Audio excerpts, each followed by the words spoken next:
오늘은 요한복음 7장 53절에서 8장 11절 말씀을 가지고 죄 없는 자가 돌로 치라 라는 제목으로 여러분과 함께 말씀을 나누겠습니다. 자, 요한복음 7장에 보면 이 바리새인들이 예수님을 체포해 오라고 자기의 수하들을 보냅니다. 그런데 이 수하들이 이 빈손으로 돌아오죠. 그러니까 왜 빈손으로 돌아오냐? 그러니까 잡을 명분이 없습니다. 다른 사람들이 다 그 예수를 보고 오실 그 메시아 또 그 선지자다 그렇게 이야기를 하고 다들 그리 추종하는데 이 많은 사람들 앞에서 이 명절에 어떻게 잡아옵니까? 이제 이야기를 하죠. 지금 이 일이 일어나는 기간이 초막절 명절 기간이고, 자, 명절 제일 끝날 이 초막절 명절은 이 8일 동안을 지키거든요. 그러니까 7일 동안을 초막절을 지키고 마지막 8일째 이제 성회로 모입니다. 그 마지막 8일째에 그 성회로 모이는 그 날에 예수님께서 나는 나에게 오는 자, 나에게 와서 이렇게 목마른 자들 다 와서 마시라. 그러면 내 뱃속에서 너희 뱃속에서 영원히 솟는 샘이 솟아나게 하겠다 말씀을 하시잖아요. 그러니까 그렇게 하시는 그 말씀하시는 것들을 통해서 점점 더 사람들이 예수님을 그 모세와 같은 선지자, 오실 그 선지자 또는 메시아 이렇게 지금 믿어가고 있는 상황입니다. 그러니까 이제 이 바리새인들과 서기관들이 예수님을 잡아다가 죽이려고 생각을 하고 있는데 마음대로 안 되는 거예요. 직접 이제 수하를 보내가지고 사람들을 잡아오라고 했는데 이제 그것도 안 된다 하니까 이제 그러면은 조금 행동을 이제 조심하고 우리가 너무 지나쳤구나 뒤로 또 물러서야 될 텐데 이제는 그것보다 더 음흉한 그런 계획을 세우는 거죠. 그래서 예수님을 잡으려고 어떤 계략을 짭니다. 어떤 계략이냐? 보니까 예수님이 이제 감람산으로 가셨다가 아침이 돼서 예루살렘 성전으로 바로 오셨다 그랬어요. 거기에서 많은 사람들 앞에서 이제 말씀을 가르치고 있는데 이 바리새인과 서기관들이 어떤 여인을 하나 데리고 와요. 어떤 여자를 막 데리고 오는데 보니까 막 이 몰골이 말이 아니야. 이게 도대체 무슨 일인가 했더니 이 바리새인과 서기관들이 예수님께 그 여자를 데려다 놓고 뭐라고 이야기하냐면 4절 이하에 보니까 예수께 말하되 선생이여 이 여자가 간음하다가 현장에서 잡혔나이다. 모세는 율법에 이러한 여자를 돌로 치라 명하였거니와 선생은 어떻게 말하겠나이까. 여기 6절에 보면 그들이 이렇게 말하면 고발할 조건을 얻고자 하여서 예수님을 시험함이라라 이렇게 되어 있습니다. 그러니까 예수님을 어떻게든지 이제 잡으려고 계략을 짠 거예요. 지금 이제 예수님을 고발할 조건을 얻고자 해서 시험함이라라 지금 이렇게 이야기를 하고 있거든요. 그러니까 이게 그냥 단순한 일이 아니에요. 단순한 일이 아니라 이 현장에서 간음하다가 붙잡힌 여인을 데리고 왔단 말이에요. 그런데 자, 이 간음이라고 하는 것은 뭐냐면 그 자기 배우자가 아닌 그러니까 다른 남편인 그러니까 부인이 있는 다른 남자하고 같이 잠을 자는 거예요. 아니면은 약혼을 했는데 그 약혼자 외에 다른 남자와 바람을 피는 이런 거죠. 자, 이런 게 이제 이 간음하는 건데 현장에서 그걸 잡아왔다는 거예요. 현장에서. 근데 모세의 율법에는 그러한 사람들은 돌로 쳐서 죽여라고 돼 있어요. 그렇게 간음한 사람들은 돌로 쳐서 죽여라. 자, 왜 그러냐면 이스라엘은 이제 전통적으로 하나님의 신부로 이렇게 여겨집니다. 그렇죠? 그러니까 하나님과 이스라엘은 결혼하는 관계예요. 그래서 하나님은 우상 숭배를 가장 싫어해. 왜 우상 숭배를 싫어합니까? 이스라엘 백성들이 신랑인 남편인 하나님을 배반하고 다른 신을 섬긴다는 것은 다른 남자하고 바람을 피는 거하고 똑같은 거예요. 그러니까 하나님은 우상 숭배를 가장 싫어해요. 우리들도 마찬가지입니다. 우리들도 모든 것은 다 용서해 줄 수 있어요. 남편과 아내 사이에 서로 마음이 안 맞고 또 서로 또 뭐 다투고 막 그래서 이제 막 싸울 수도 있고 이 왼수야 막 하면서 서로 막 이야기할 수 있어요. 그렇게 해도 아무리 크게 싸워도 그래도 그래도 그것 때문에 갈라서지는 않아요. 웬만해서는. 서로 그냥 싸우면서도 그냥 그렇게 잘 지낼 수 있어요. 그런데 배우자가 자기 남편이나 아내가 다른 남자하고 또 다른 여자하고 바람을 폈다 그러면 그거는 용서가 잘 안 돼요. 그리고 성경에서도 그것은 이혼할 수 있는 정당한 사유가 된다라고 이야기를 합니다. 그러니까 왜 그러냐면 그게 하나님과 이스라엘 관계와의 어떤 부부 관계가 연결되어 있기 때문에 그런 거예요.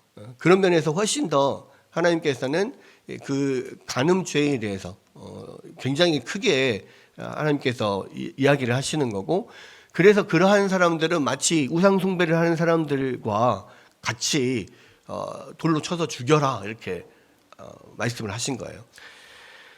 근데 이제 지금 이 여자가 간음을 하다가 현장에서 지금 잡혀갖고 온 겁니다. 그러면서 예수님에게 이 의견을 물어요. 이런 사람은 율법에서 돌로 쳐서 죽이라고 했는데 예수님은 어떻게 생각합니까? 이렇게 물어봐요. 근데 여기에서 보면은 겉으로 보기에는 그냥 예수님께 자문을 구하는 것처럼 보여지지만 사실은 예수님을 이 함정에 빠뜨리려고 하는 거거든요. 여기 특히 뭐라고 했냐면 예수님을 선생님 이렇게 불러요. 선생이여 이렇게 부릅니다. 이 선생이여라고 부르는 이유는 뭐냐면요, 당시에 랍비나 선생으로 부르는 사람들은 어떠한 질문을 했을 때 반드시 답을 해줘야만 돼요. 랍비나 선생이라고 불리면서 어떤 질문을 했는데 그것에 대한 답을 못하거나 회피를 하잖아요. 그럼 굉장한 수치라고 여깁니다. 그러니까 이 바리새인들과 서기관들이 예수님을 사실은 존중해서 존경해서 선생님 이렇게 부르는 게 아니란 말이에요. 그렇게 불러야 이 대답하기에 어려운, 예수님 입장에서 대답하기 어려운 문제를 딱 던져놓고 선생님 이렇게 불러야 거기에 대한 대답을 못하면 아주 이 수치를 주기 위해서 그렇게 하기 위해서 지금 선생이라고 부르는 거예요. 그러니까 이 처음부터 굉장히 간교하게 지금 이야기를 하고 있는 거고요. 그리고 지금 이렇게 묻는 것, 예수님한테 이렇게 묻는 것은 굉장히 예수님이 빠져나갈 틈이 보이지 않는 딜레마에 빠지게 만드는 겁니다. 이러지도 못하고 저러지도 못하고 이렇게 하게 만드는 거예요. 왜 그러냐? 만약에 예수님이 그래요? 간음 현장에서 바로 잡혀왔으면 율법대로 돌로 쳐서 죽이십시오 이렇게 이야기를 한다면 어떤 문제가 생깁니까?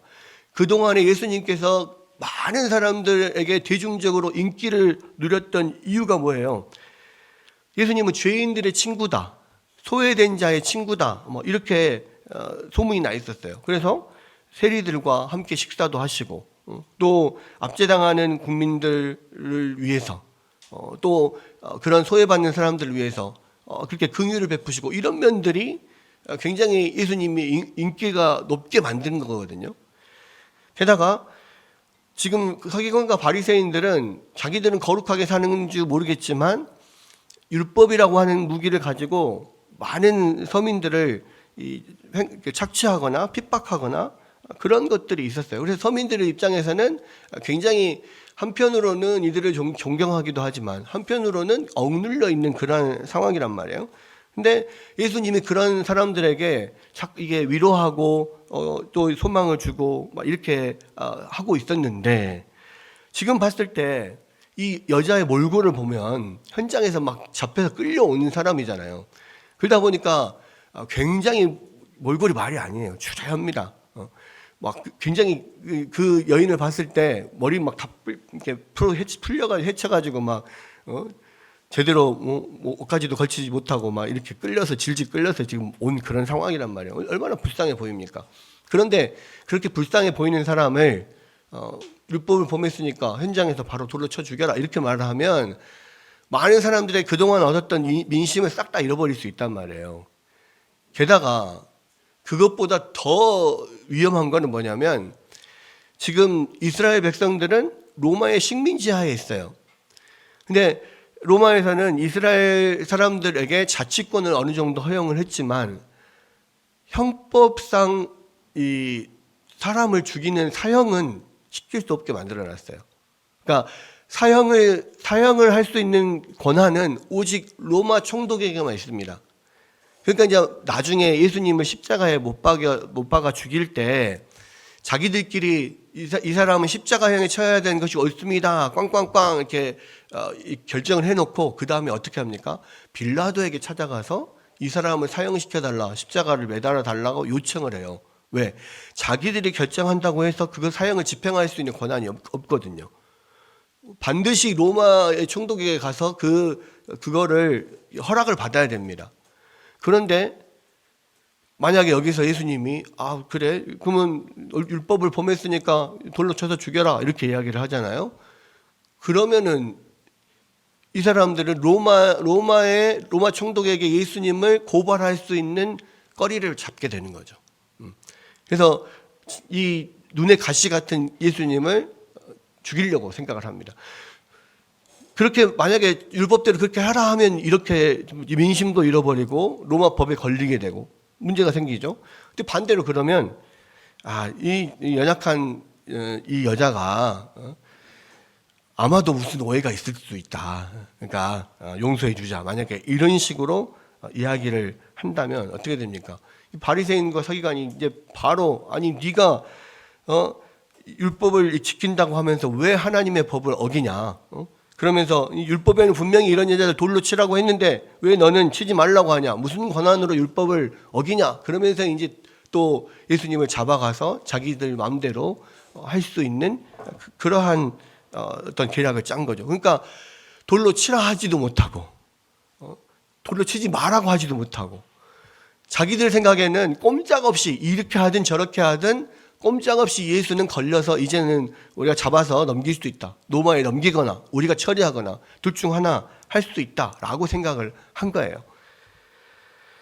근데 여러분 우리가 이 본문을 좀 잘 주의해서 보면은요 몇 가지 수상한 점들이 있어요. 왜냐하면 그러니까 예를 들어서 남녀가 그런 불륜을 저지른다고 해요. 그리고 불륜을 저질렀을 때 그 현장을 목격하고 덮치는 것은 쉽지 않아요. 그러니까 이 간음한 여인들을 고발을 하려면요, 실제로 딱 그 간음한 현장 자체를 목격한 사람들이 있어야 돼요.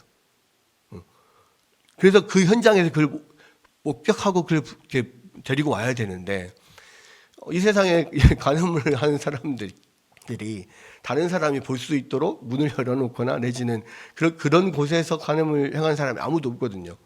은밀하게 아무도 모르는 곳에 그렇게 둘이 들어가서 그런 일들을 행하는 건데 그걸 현장에서 어떻게 사람들이 봅니까? 아니면은 그런 일들이 일어나는지 밖에서는 아무도 모르잖아요. 근데 그것을 현장에서 많은 사람들이 봤다라고 하고 잡아오는 거예요. 굉장히 수상하죠. 그곳에서 그런 일이 일어난다는 것을 알아야 가서 문틈으로 보든지 열쇠구멍으로 보든지 막 이렇게 볼 텐데 그거를 알리고 다니는 사람 없잖아요. 근데 어떻게 그 많은 사람들이 목격자들이 가서 볼 수 있냐 이거죠. 게다가 간음은 여자 혼자 하는 게 아니잖아요. 남자 여자 둘이 다 있어야 돼요. 간음 현장을 덮쳤다. 그럼 그걸 봤다 그러면 어떻게 돼요? 간음한 남자와 여자가 동시에 잡혀와야 돼요. 근데 남자는 어디 갔어? 그렇죠. 도망칠 수 있죠. 남자는 도망칠 수 있어요. 그런데 도망친다고 해도 지금 이 사람들이 엄청 많이 지금 왔잖아요. 이 사람들이 도망친 사람 못 잡을 일은 없거든. 게다가 생각을 해봐요. 간음을 행하는 현장에서 딱 그것을 잡았다. 그러면 이 사람들 상태는 지금 다 엎고 있는 상태. 그 상태에서 도망가봐야 얼마나 도망갈 수 있어요. 그러니까 도망가는 것도 쉽지 않고 도망가는 사람들을 이렇게 당연히 잡아오는 것이 이렇게 맞는 건데 남자가 없어요. 여자만 그 현장에서 잡혀가지고 지금 온 거예요. 그러니까 고의적으로 도망가도록 그냥 놔뒀다라는 것이 추측할 수 있는 것이고 또 어떤 사람들은 이제 이것을 음모라고 생각을 하니까 여기에서 이 예수님을 고발할 어떤 조건을 찾기 위해서 이 일을 계략을 꾸몄다라고 지금 성경도 이야기를 하고 있잖아요. 그렇다면 그 가늠한 남자와 이 사람들이 짜고 이 불쌍한 여인을 어떤 그때 당시에 유대인 제비족 같은 한 남자를 섭외를 해가지고 그렇게 현장에서 그러고 있으면 우리가 덮치겠다. 그럼 너희들 조용히 빠져나가라. 뭐 이런 식으로 계략을 짰을 수 있다는 거죠. 그렇게 해서 아마도 이 여자가 걸려서 이렇게 이곳까지 왔을 거다. 이렇게 생각을 할 수 있습니다. 물론 이 간음을 범한 여자를 우리가 좋게 봐줄 수는 없어요. 그러나 그 여자를 고의적으로 그 간음죄로 끌어들인 그 남자나 내지는 그 배후에서 그런 현장을 만들어서 예수님을 잡으려고 이 여자를 이 죄에 빠지게 하는 그런 현장을 계획해서 이런 일들을 하는 것이 그 당시에 종교 지도자들이잖아요. 그러니까 종교 지도자라고 하는 사람들이 그렇게 어떤 죄의 현장을 만들어가지고 그 여자를 빠지게 하고 그걸 가지고 예수님을 함정에 빠지도록 그렇게 악한 그런 계약을 짜는 것 자체가 얼마나 지금 사악한가, 이런 것들을 우리가 다시 한번 볼 수가 있는 겁니다. 자기들 딴에는 이제 예수님이 이러지도 못하고 저러지도 못하고 뭐 이렇게 말한들 저렇게 말한들 예수님은 자신들의 소나기를 벗어날 수 없다라고 분명히 생각하고 회심의 미소를 속으로 짓고 있었을 거예요. 그런데 예수님이 그때 어떻게 합니까? 아무 말 없이 몸을 굽혀서 땅에다가 손가락으로 무슨 막 글을 쓰시는 거예요. 여기서 궁금한 건 도대체 예수님께서 땅에다가 무슨 글을 쓰셨을까? 궁금하게요. 그런데 사실은 정확한 내용은 아무도 알 수가 없습니다. 왜? 성경에는 기록이 안 돼 있으니까요. 그런데 이제 몇 가지 추측할 수 있는 단어가 있는데 여기 보면은 몸을 굽혀서 땅에 쓰시니라고 되어 있는 그 단어, 쓰다라고 하는 단어가요, 카테그라펜이라고 하는 헬라어 단어입니다. 근데 이 단어는 카타라는 이 전치사와 그라펜이라는 동사가 합쳐진 거예요. 근데 카타가 뭐냐면 뭐뭐에 대항하라 이런 뜻, against 이런 뜻이에요. 그리고 그라펜은 쓰다 또는 그리다 이런 뜻입니다. 그러니까 예수님께서 쓰는데 그냥 쓴 게 아니라 무언가에 대항해서 이걸 쓰거나 그리셨단 말이에요. 뭐에 대항해서 쓴 겁니까? 그들과의 지금 이 정론을 벌이려고 지금 대항해서 쓰는 거예요. 서기관과 바리새인들에 반해서 대항해서 지금 뭔가를 쓰는 겁니다. 그래서 아마도 이제 초대 교부들은 전통적으로 봤을 때 예수님이 바닥에다가 여러 가지 죄 목록들을 썼을 거다. 십계명에 나오는 뭐 간음하지 말라, 살인하지 말라, 도적질하지 말라, 거짓 증거하지 말라 이런 것들을 썼을 거라는 거예요. 그래서 지금 사실은 그런 죄 목록들이 지금 죄를 조장하고 있는 이 사람들이 봤을 때는 마음에 찔려야 되는 것들이거든요. 그런 것들을 지금 하나의 말씀을 지금 적고 있었을 거다. 이렇게 생각을 합니다. 그런데 사람들은 예수님께서 아무런 대답을 않고 그냥 바닥에다 앉아서 뭔가 쓰고 있으니까 이게 예수님이 당황해가지고 궁지에 몰려가지고 뭔가 어떤 빠져나갈 방도를 찾기 위해서 뭔가 바닥에다 지금 끄적거리고 침묵하고 있는 거다 이렇게 생각을 하는 거예요. 그래서 뭐라고 합니까?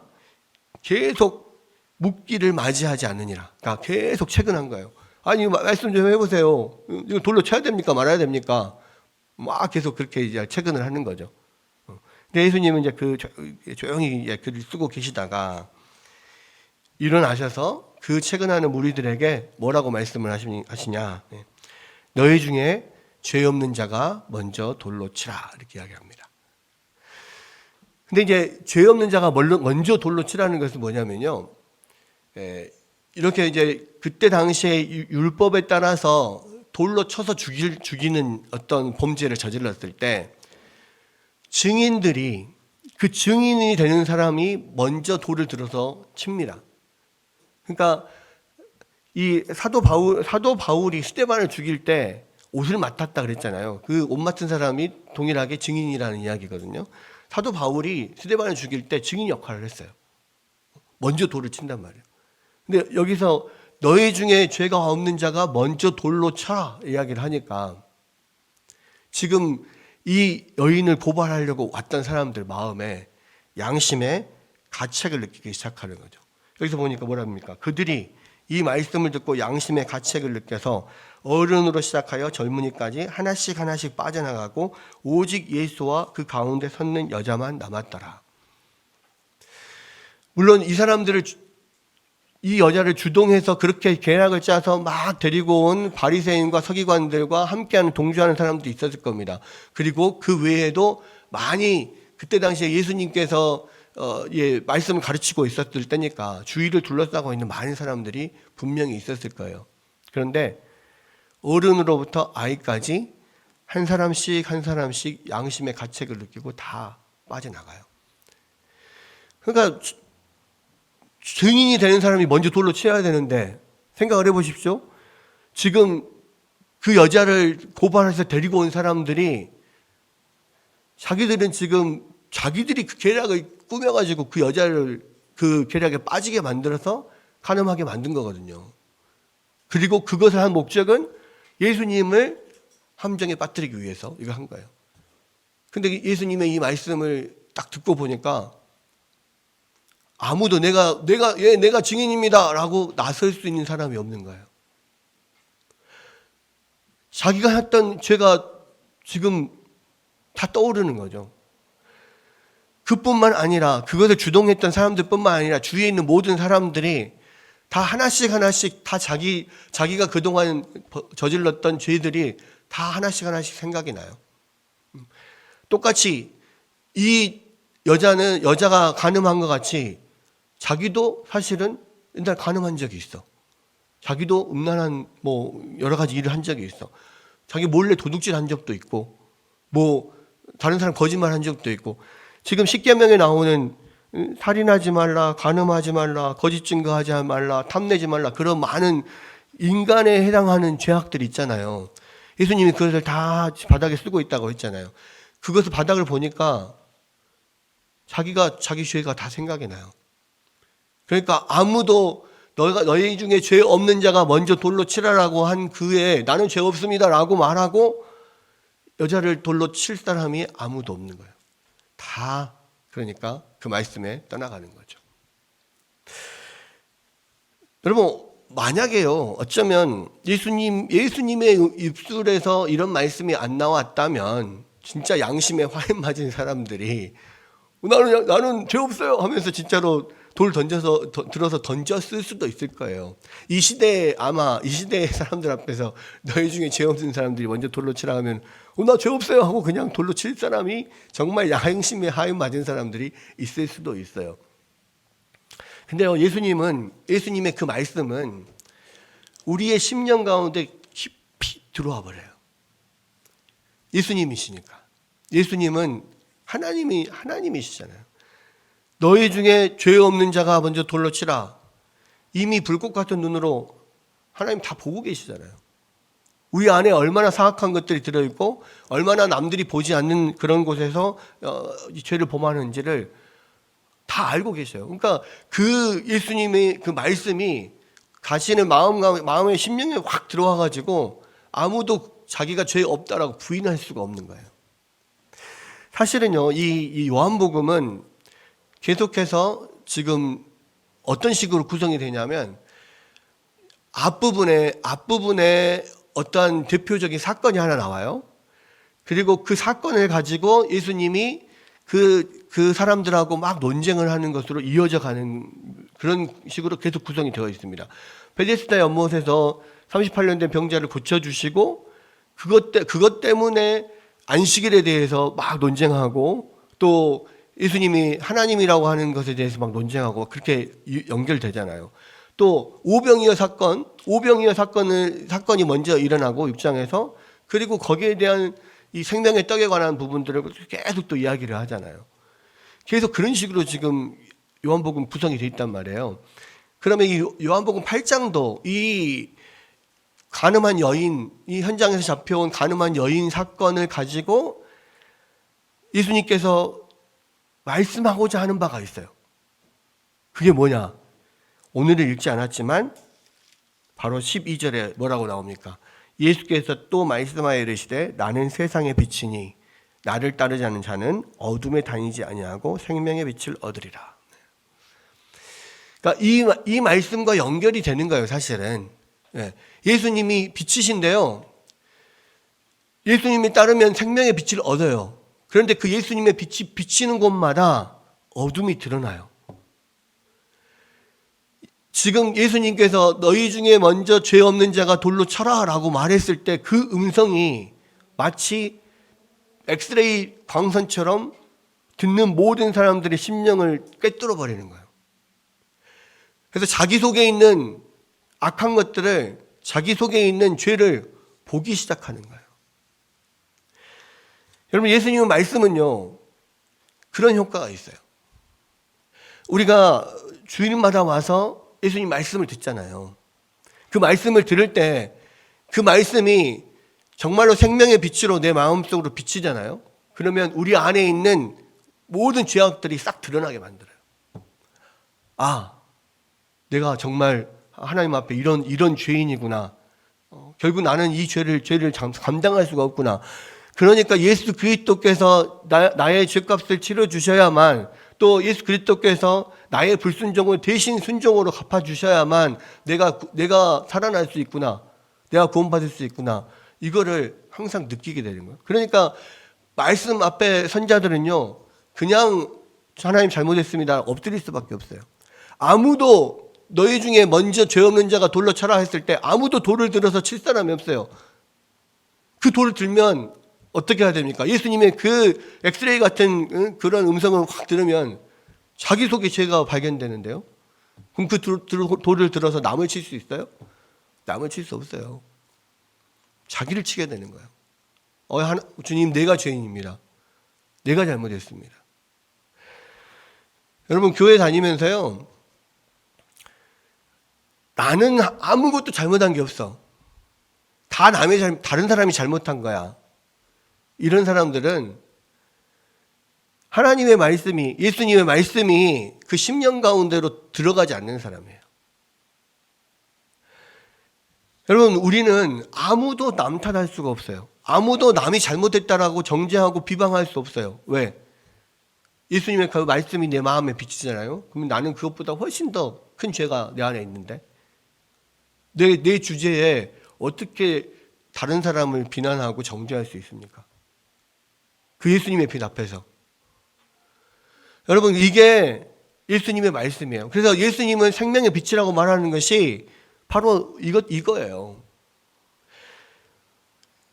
여러분, 저는요, 만약에 지금 이 사건이 이 시대에 일어나서 예수님이 너희 중에 죄 없는 자가 먼저 돌로 쳐라 하면 이 사람들 뿐만 아니라 우리들도 아무도 그 앞에 설 수 없다고 생각해요. 특히 이런 음란의 죄들, 간음의 죄들.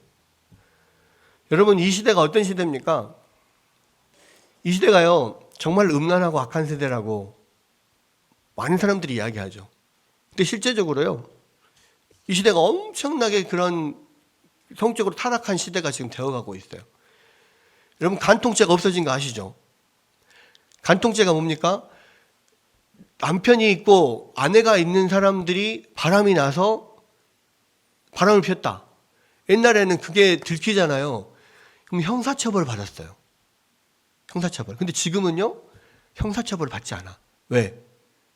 성적 자기 결정권이 있다는 거야. 그래서 내가 나이가 어리든 나이가 많든 결혼을 했든 결혼을 하지 않았든 성적 자기 결정권이 있기 때문에 저 사람이 좋아서, 서로가 좋아서 쌍방 간에 합의를 하고 그렇게 바람을 폈다. 또는 잠을 잤다. 이러면 괜찮다는 거예요. 형법에 걸리지 않아요. 다만 간통죄가 없어졌다고 해서 아예 그냥 무죄가 되는 건 아니에요. 왜? 배우자 입장에서는 손해배상 청구를 할 수가 있어요. 그러니까 민사소송은 가능해요. 근데 법적으로 형사처벌은 되지 않아. 근데 그게 현 시대를 보여주고 있어요. 요즘 시대는 어떤 시대입니까?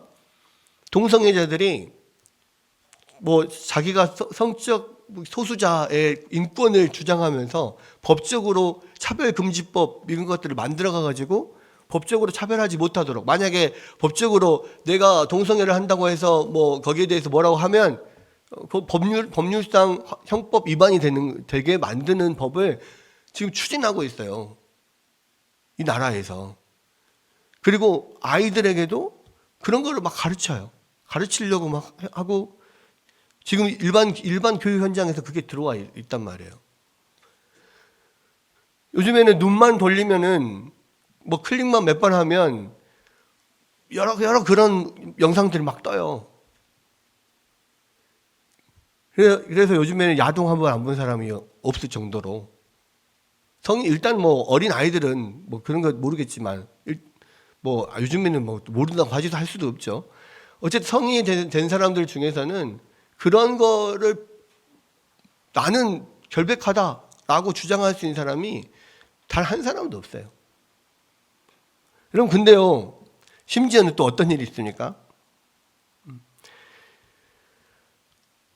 결혼을 예를 들어서 그 남자와 여자가 사귈 때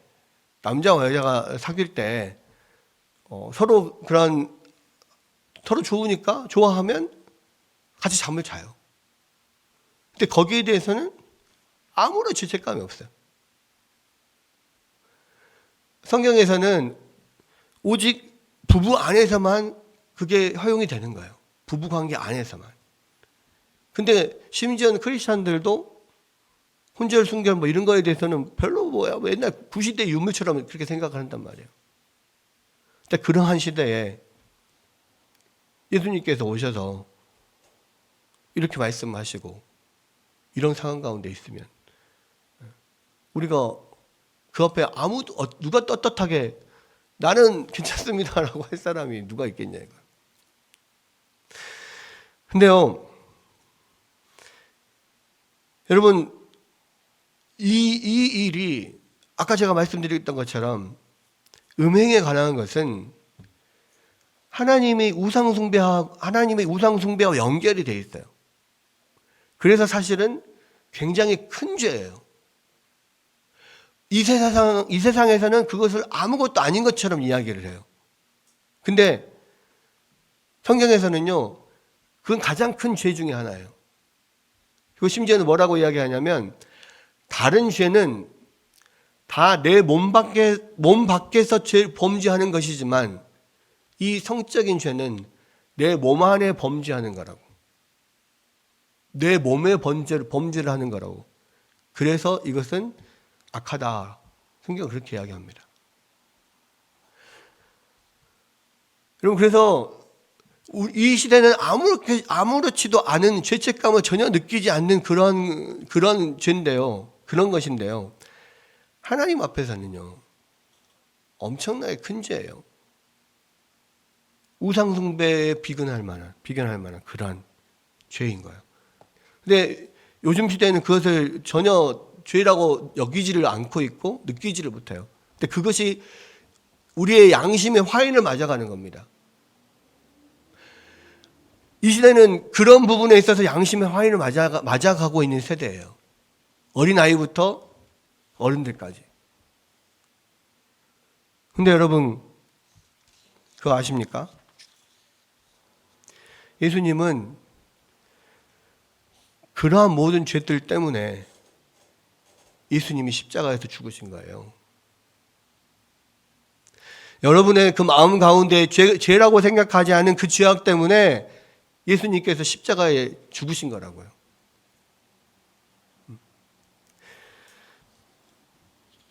여러분 결국은 이 모든 죄악들을 예수님께서 그 말씀으로 깨닫게 하셨어요. 그리고 사람들이 다 뿔뿔이 흩어지게 만드셨습니다. 그리고 여인에게 이야기하죠.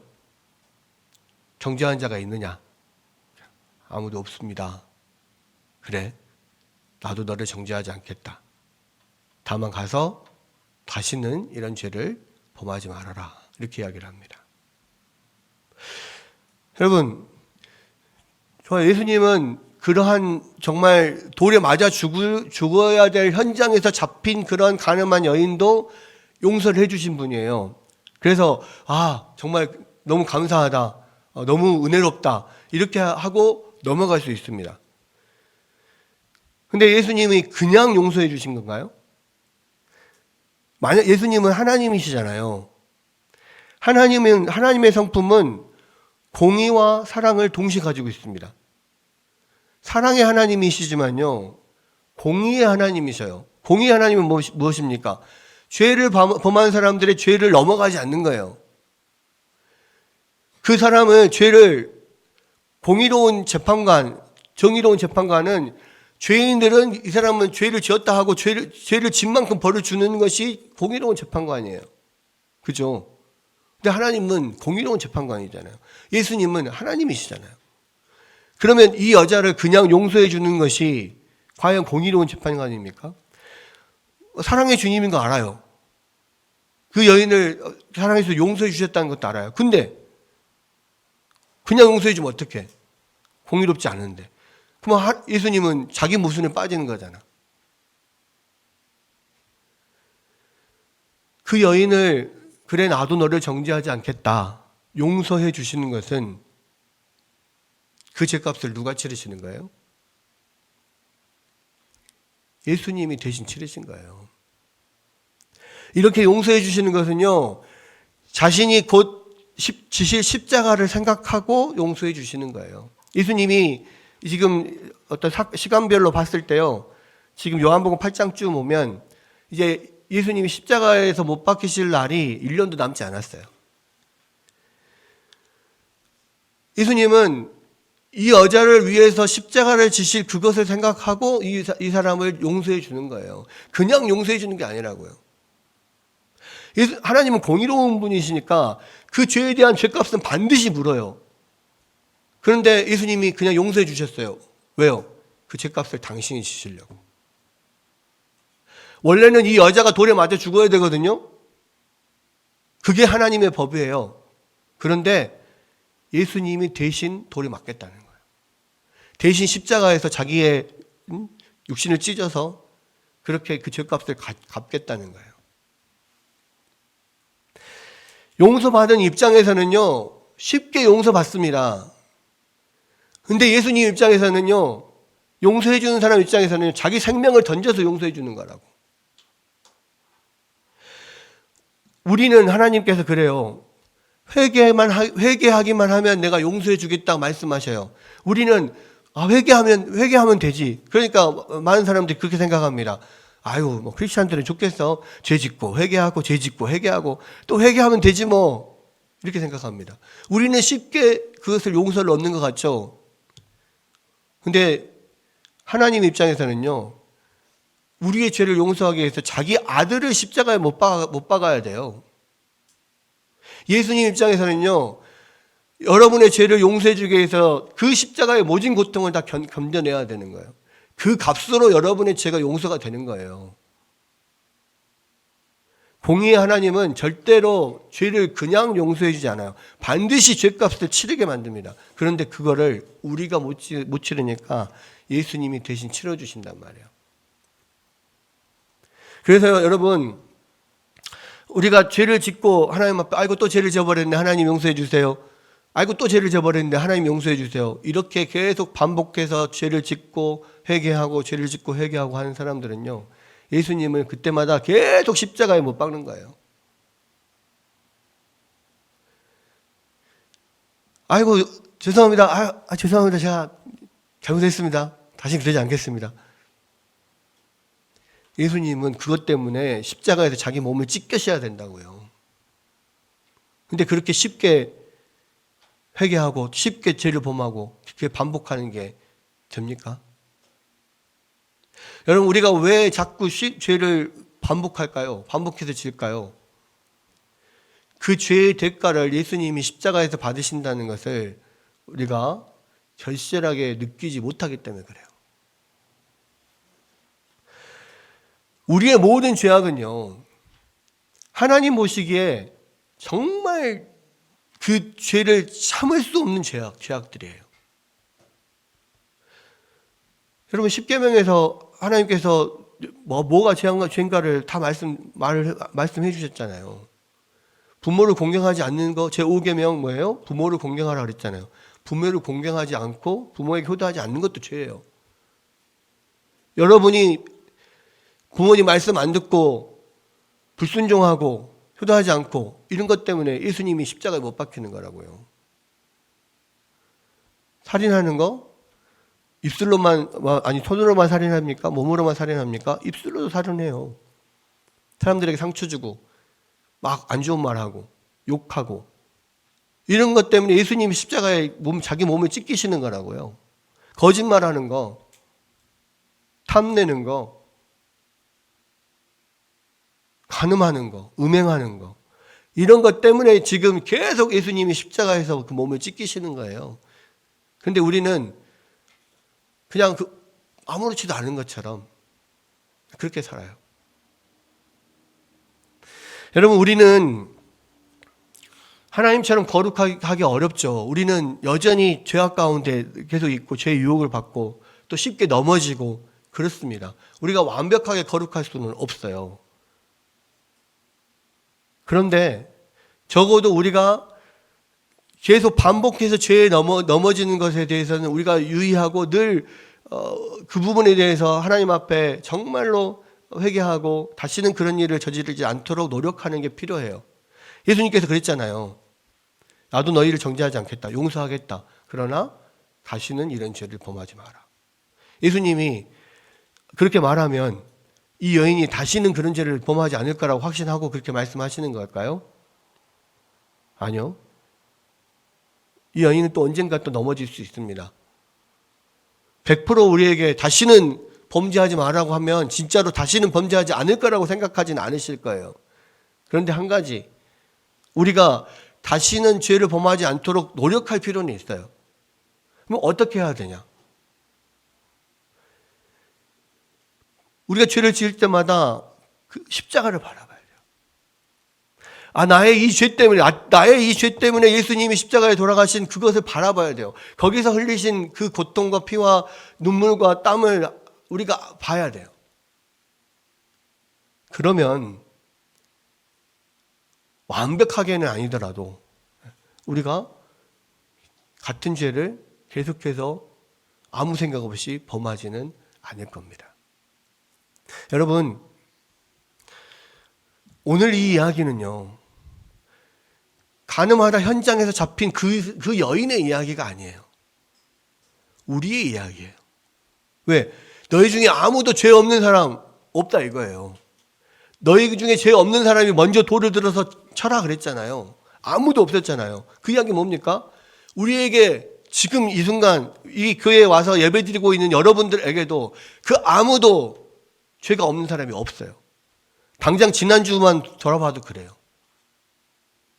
십계명만 봐도 우리가 십계명 하지 말라는 거, 하라는 거 하나님 앞에 수도 없이 어기는 것들이 얼마나 많아요. 여러분, 그게 자꾸 반복되는 것을 우리가 그냥 심상히 여기면 안 돼요. 아무것도 아닌 것처럼 여기면 안 돼요. 이게 심각한 거구나. 잘못하면요, 죄는 반복되잖아요. 그럼 양심의 화해는 만든다니까요. 다시는 그게 앞으로는 죄가 죄로 여겨지지 않아요. 지금 죄가 죄로 여겨지지 않은 그 성적인 부분이나 음란의 부분에 있어서 죄가 죄로 여겨지지 않은 시대에 살아가잖아요. 양심의 그 부분에서 화해 맞아가고 있어요. 근데 우리는 양심에 화해 맞으면 안 돼요. 우리가 이 말씀을 붙잡고 우리의 삶에서 죄 넘어질 때마다 십자가를 바라봐야 돼요. 나의 이 죄 때문에 예수님이 십자가를 지금 지셨다는 것을, 십자가에서 그 고통 당하셨다는 것을, 그것을 우리가 늘 기억해야 됩니다. 예수님은 우리에게 다시는 이런 죄를 범하지 않도록 지금도 권고하셔요. 여러분, 이 말씀을 듣고 하나님의 말씀에 여러분 찔림을 받아야 돼요. 절대 양심에 화해 맞으면 안 돼요. 아무렇지도 않으면 안 돼요. 하나님의 말씀이 선포될 때 여러분 양심이 찔려야 돼요. 그리고 하나님 앞에, 하나님 죄송합니다, 용서해 주십시오. 그리고 십자가를 바라봐야 돼요. 여러분, 이 말씀 통해서 다시 한번 우리가 하나님 앞에 우리 자신을 바라보고 우리의 죄인됨을 고백하고 늘 예수 그리스도의 십자가의 은혜 가운데서 우리가 주님을 붙들고 살아가는 여러분들이 되시기를 주의 이름으로 축원합니다.